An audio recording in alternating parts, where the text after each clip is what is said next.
الحمد لله الحمد لله رب العالمين نحمده ونستعينه ونستغفره ونؤمن به ونتوكل عليه ونعوذ بالله من شرور أنفسنا ومن سيئات أعمالنا ومن يهده الله فلا مضل له ومن يضلله فلا هادي له أشهد أن لا إله إلا الله وحده لا شريك له وأشهد أن محمدا عبده ورسوله أرسله بالحق مبشرا ونذيرا وداعيا إلى الله بإذنه وسراجا منيرا صلى الله عليه وعلى آله وأصحابه وسلم.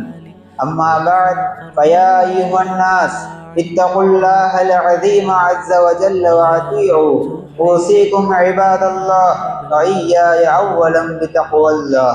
قال الله تعالى في القرآن العظيم: يا أيها الذين آمنوا اتقوا الله حق تقاته ولا تموتن إلا وأنتم مسلمون. يا أيها الناس اتقوا ربكم الذي خلقكم من نفس واحدة وخلق منها زوجها وبث منهما رجالا كثيرا ونساء واتقوا الله الذي تساءلون به والأرحام إن الله كان عليكم رقيبا. يا أيها الذين آمنوا اتقوا الله وقولوا قولا سديدا يصلح لكم أعمالكم ويغفر لكم ذنوبكم ومن يطع الله ورسوله فقد فاز فوزا عظيما. وقال تعالى: وإذا سألك عبادي عني فإني قريب أجيب الدعوة الداعي إذا دعاني فليستجيبوا لي وليؤمنوا بي لعلهم يرشدون. فقال نبينا محمد صلى الله عليه وسلم: إنما الأعمال بالنيات وإنما لكل امرئ ما نوى فمن كانت هجرته إلى الله ورسوله فهجرته إلى الله ورسوله ومن كانت هجرته إلى الدنيا يصيبها أو امرأة يتزوجها فهجرته إلى ما هاجر إليه. فقال نبينا محمد صلى الله عليه وسلم: كل بني آدم خطاء خير الخطائين تواب. உலகை படைத்து நம்மை பரிபாலிக்கின்ற ஏக இறைவனாகிய அல்லாஹ்வுக்கு அனைத்து புகழும் உண்டாகட்டுமாக. அவனது அன்பும் அருளும் சாந்தியும் சமாதானமும் உலகிற்காக நேர்வழி காட்ட அனுப்பப்பட்ட அத்துணை நபிமார்கள் மீதும், குறிப்பாக நமக்கு நேர்வழிக்காக அனுப்பப்பட்ட எம்பெருமானார் ரசூலே கரீம் ஸல்லல்லாஹு அலைஹி வஸல்லம் அவர்கள் மீதும், அவர்களை பின்பற்றி வாழ்கின்ற வாழப்போகும் அனைத்து நல்லுள்ளங்கள் மீதும் இறைவனின் வற்றாத கருணை முற்றாமல் குறையாமல் என்றென்றும் நின்று நிலவுமாக என்ற போது என்னுடைய இந்த ஜும்மா உரையை ஆரம்பம் செய்கின்றேன். அன்பிற்கினிய அல்லாஹ்வின் நல்லடியார்களே, நாம் ரமலானில் ஒரு பகுதியை நாம் கடந்து விட்டோம். இறைவன் பல்வேறு வகையான சிறப்புகளை இந்த ரமலான் மாதத்தில் வைத்திருக்கின்றார். ஒரு நன்மையை செய்தால் 70 மடங்கு அதிகமான நன்மை நமக்கு தருகின்றான். மற்ற மாதங்களை விடவும் இந்த மாதத்தில் இறைவன் நமக்கு அதிகமான நன்மைகளை கொடுக்கின்றான். மேலும் இறைவன் நமக்கு பல்வேறு வகையான நியாமத்துகளை வழங்கியிருக்கின்றான். பல்வேறு வகையான வாய்ப்புகளை நமக்கு தருகின்றான். பல்வேறு வகையான சந்தர்ப்பங்களை நமக்கு இறைவன் ஏற்படுத்தி தருகின்றான். அதிலும் மிகவும் முக்கியமாக இறைவன் நமக்கு அவனிடம் நேரடியாக பிரார்த்தனை செய்யக்கூடிய அந்த வாய்ப்பை நமக்கு கொடுத்திருக்கின்றான். இறைவன் திருமறையில் கூறுகின்றான்: وَإِذَا سَأَلَكَ عِبَادِي أَنِّي فَإِنِّي قَرِيبٌ أُجِيبُ الدَّعْوَةَ الدَّاعِ إِذَا دَعَانِ فَلْيَسْتَجِيبُوا لِي وَلْيُؤْمِنُوا بِي لَعَلَّهُمْ يَرْشُدُونَ. மேலும் நபியே, என்னுடைய அடிமைகள் என்னை குறித்து உம்மிடம் கேட்பார்கள், ஆனால் நிச்சயமாக நான் அவர்களுக்கு அருகிலேயே இருக்கின்றேன். என்னை எவரேனும் அழைத்தால் அவ்வாறு அழைப்பவனுடைய அழைப்புக்கு மறுமொழி சொல்கின்றேன் என்பதை தெரிவித்து விடுங்கள். எனவே அவர்கள் என்னுடைய அழைப்பை விரைந்து ஏற்றுக்கொள்ளட்டும், என் மீது நம்பிக்கை கொள்ளட்டும், அதனால் அவர்கள் நேர்வழி அழைத்திட முடியும் என்று இறைவன் கூறுகின்றான். அன்பானவர்களே, இந்த வசனத்தை கூறுவதற்கு முன்னர் இறைவன் ரமலான் மாதத்தை குறித்து கூறிக்கொண்டு வரும்பொழுது இந்த வசனத்தை குறிப்பிடுகின்றான். ரமலான் மாதத்திற்கும் இந்த பிரார்த்தனைக்கும் மிகவும் தொடர்பு என்பது இருக்கின்றது. நாம் இந்த வாய்ப்பை நாம் சரியான முறையில் நாம் பயன்படுத்திக் கொள்ள வேண்டும். இறைவனிடம் நாம் அதிகமாக நாம் பிரார்த்தனை செய்ய வேண்டும். அதிலும் நாம் குறிப்பாக நாம் பார்த்தோம் என்று சொன்னால் 3 நபர்களுடைய பிரார்த்தனை என்பது நிச்சயமாக ஏற்றுக்கொள்ளப்படக்கூடியதாக ஒன்றாக இருக்கிறது. அதிலும் ஒருவராக நோன்பாளியுடைய பிரார்த்தனையும் இருக்கிறது. நோன்பு திறக்கும் வரை அவருடைய பிரார்த்தனை என்பது ஏற்றுக்கொள்ளப்படக்கூடியதாக இருக்கிறது. குறிப்பாக நோன்பு திறக்கும் நேரத்தில் அவருடைய பிரார்த்தனை என்பது ஏற்றுக்கொள்ளப்படுகிறது. ஆனால் நாமோ அந்த நேரத்தில் தான் மிகவும் அலட்சியமாக இருக்கின்றோம். இப்பொழுது நாம் ரமலானின் மையப்பகுதியில் இருக்கின்றோம். ரமலானை நாம் எடுத்துக்கொண்டோம் என்று சொன்னால் முதல் 10 ரஹ்மத்திற்கானதாகவும், 2ஆம் 10 மகபிரத்திற்கானதாகவும், 3ஆம் 10 நரக நெருப்பிலிருந்து பாதுகாப்பு பெறக்கூடிய 10ஆகவும் இருக்கிறது. நாம் இப்பொழுது மகபிரத்திற்கான அந்த 10லே நாம் இருக்கின்றோம். அன்பானவர்களே, இந்த இஸ்திக்ஃபார் என்பதை நாம் எடுத்துக்கொண்டோம் என்று சொன்னால் அதற்கு அரபியில் அர்த்தம் என்பது மன்னிப்பு கேட்டான் என்று பொருள். இறைவன் இந்த மன்னிப்பு கேட்டதிலே இந்த மகபிரத்தை குர்ஆனில் 234 முறை நேரடியாகவும் மறைமுகமாக இறைவன் குறிப்பிட்டு காட்டுகின்றான். அன்பானவர்களே, மனிதன் அவனிடமிருந்து வந்த ஒரு செயலுக்காக இறைவன் அவனை தண்டித்து விடக்கூடாது என்பதற்காக கேட்பதற்கான இந்த மகபிரத். மனிதன் என்பவன் இயல்பாகவே தவறு செய்யக்கூடியவனாகத்தான் இருக்கின்றான்.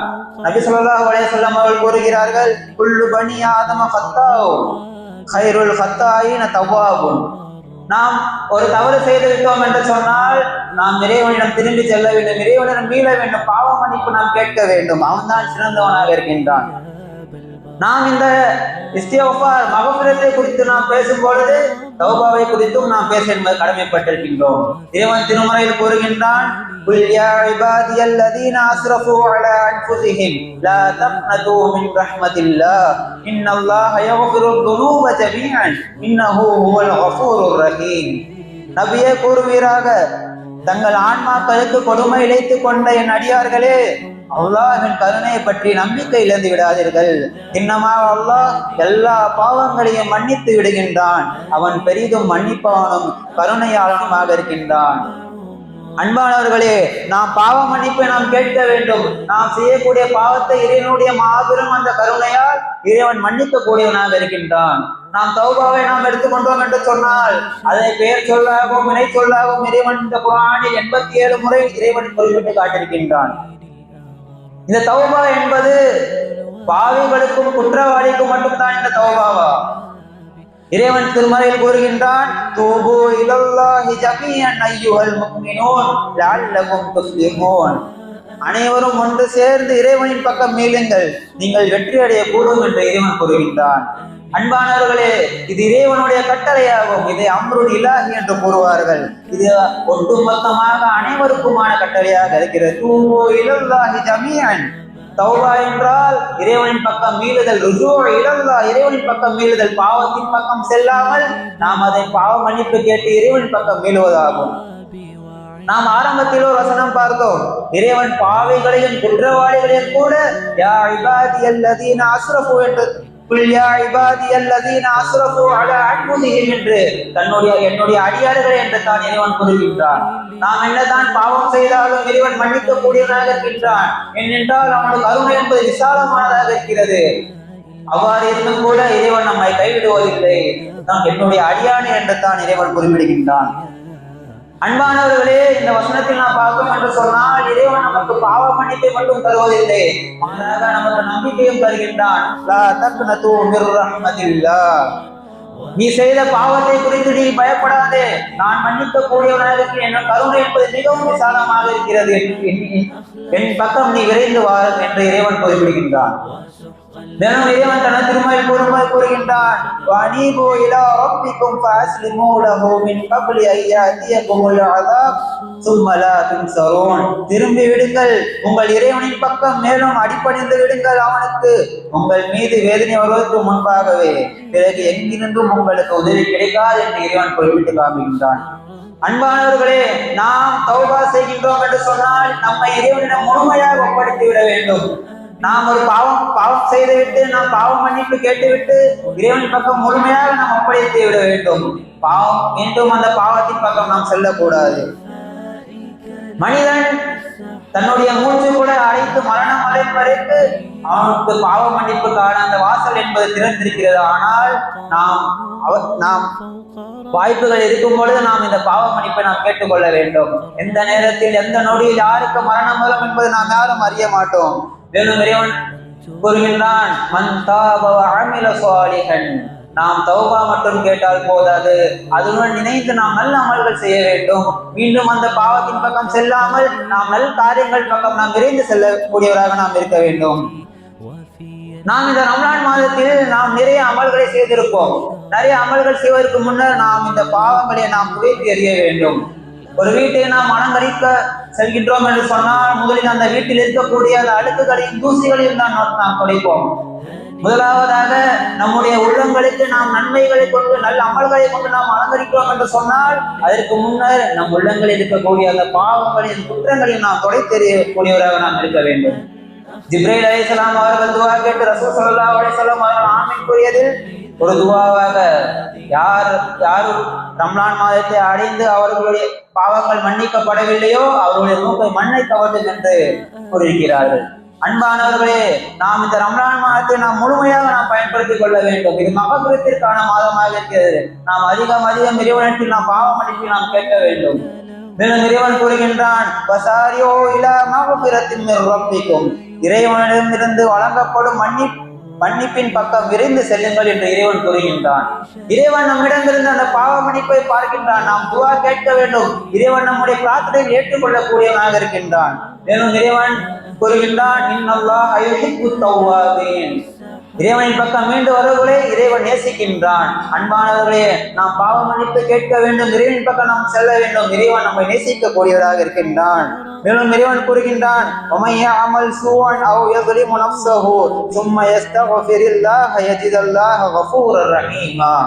மேலும் ஒருவர் தீய செயல் புரிந்து அல்லது தனக்குத்தானே அநீதி இழைத்துக் கொண்டு பின்னர் அல்லாஹ்விடம் பாவ மன்னிப்பு கோரினால் அல்லாஹ் மன்னிப்பு வழங்குபவனாகவும் கருணையாளராகவும் இருப்பதை அவன் காண்பான் என்று இறைவன் கூறுகின்றான்.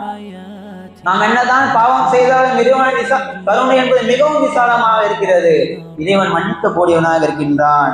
பாவம் என்பது பெரிதல்ல, இறைவன் நம்மை மன்னிக்க மாட்டான் என்று நினைப்பதுதான் பெரும் குற்றமாக இருக்கிறது. மேலும் நாம் இந்த மாதத்தில் நிறைய அமல்களை செய்து கொண்டிருக்கின்றோம். அதுடன் சேர்ந்து நாம் அதிகமாக சதகா செய்யக்கூடியவராக இருக்க வேண்டும். ஏனென்று சொன்னால் ரசூல் ஸல்லல்லாஹு அலைஹி வஸல்லம் கூறியிருக்கின்றார்கள், நீங்கள் செய்யக்கூடிய சதகா என்பது உங்கள் பாவங்களை மன்னிக்கக்கூடியதாக இருக்கிறது என்று கூறியிருக்கின்றார்கள். எனவே இந்த ஷஹ்ருல் மக்ஃபிரத்தாக இருக்கும் இந்த மாதத்தில் நாம் அதிகமாக பிரார்த்தனை செய்து இறைவனிடமிருந்து மக்ஃபிரத்தை பெறக்கூடிய அந்த பாக்கியத்தை வல்ல இறைவன் நம் அனைவருக்கும் தந்தருள் புரிவானாக.